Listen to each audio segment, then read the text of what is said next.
Bonjour, c'est les principales nouvelles du 8 juin. En Libye, Mouammar Kadhafi a affirmé hier qu'il ne se soumettrait pas, alors que l'OTAN a mené ses raids les plus violents sur Tripoli, faisant 31 morts. D'autre part, le président américain Barack Obama a prévenu que la pression allait s'intensifier jusqu'au départ du dirigeant libyen. De plus, la France a réaffirmé son soutien à l'opposition en la qualifiant officiellement comme le seul titulaire de l'autorité gouvernementale.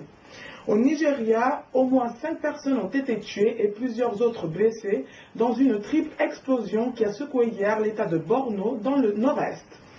En Côte d'Ivoire, l'ex-chef d'état-major des forces armées des Forces nouvelles, le général Soumaïla Bakayoko, a révélé que d'anciens prisonniers portent des tenues militaires et commettent des exactions sur les populations en se faisant passer pour les forces républicaines de Côte d'Ivoire.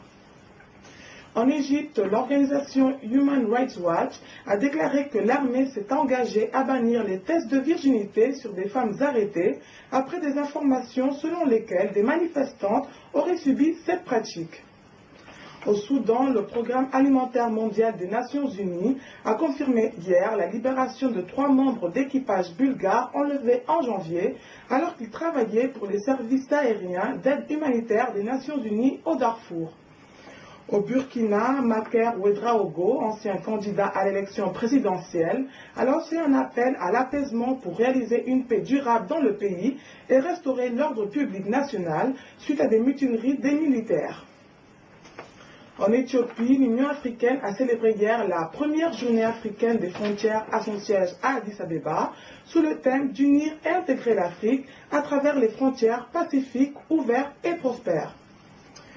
Au Madagascar, la communauté de développement de l'Afrique australe tiendra un sommet extraordinaire des chefs d'État le 11 juin prochain à Santon, en Afrique du Sud, pour entériner la feuille de route pour la sortie de crise malgache. C'est tout pour aujourd'hui. Afrique Info vous souhaite une très bonne journée.